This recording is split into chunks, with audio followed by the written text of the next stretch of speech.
Now, the wind of change doesn't blow very often through these rolling Malvern hills. It's one of the most traditional places in England, and that's true of the Morgan factory here at Great Malvern. Now, they haven't made a four-seater Morgan since 1997. That's because the old model just simply would not pass European legislation.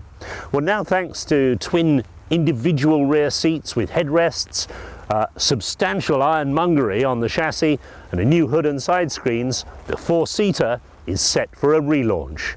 Let's see how it goes.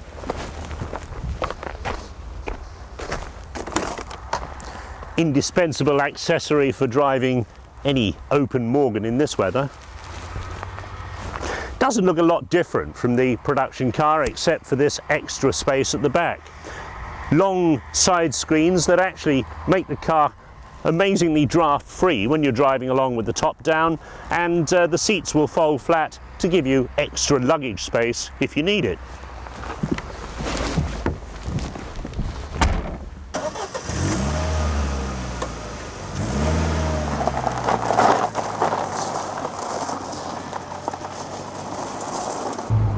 On the road it feels much like any Morgan did right back to the 1930s, with that sliding pillar front suspension they refused to get rid of.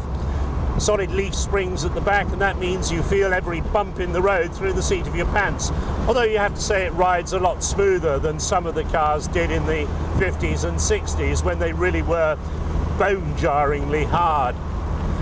The old four-seater was fitted with Rover's 2-litre 16-valve unit, and that engine has been discontinued. For the relaunch, they've chosen Ford's 1.9 Zetec engine, very smooth and responsive, and a Ford 5-speed gearbox that changes gear a lot more easily than the old 4-speed crash Moss gearbox I can remember from Morgans of the 1950s. Well, most of the changes in the four-seater are easily apparent. These individual bucket seats at the back with detachable headrests replace the old bench seat of the old four-seater that was not only rather stark, it was also, from personal experience, very uncomfortable. You were stuck high up, and of course you collected all the blue bottles and the butterflies that the driver missed. These seats are much lower, so you're sitting much deeper into the car, and apart from anything else, that makes you feel a great deal safer. Obviously, the seat belt mountings have made the most change. Inside this leather coating is a steel subframe bolted to the chassis, as we saw, and that also has the mountings for the front seat belts too. So let's see how the new hood goes up.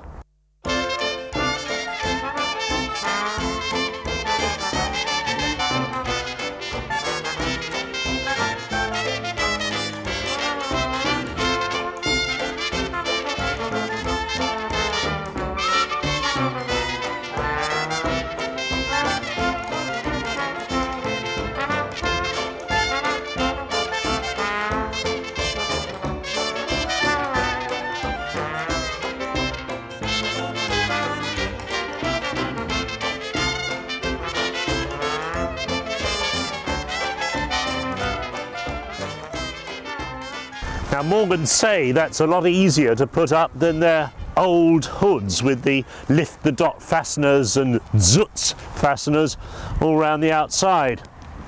That's as may be, but it's hardly a smooth one-handed operation when it suddenly starts to throw it down and your girlfriend's complaining about the state of her hair. Can lead to a lot of arguments.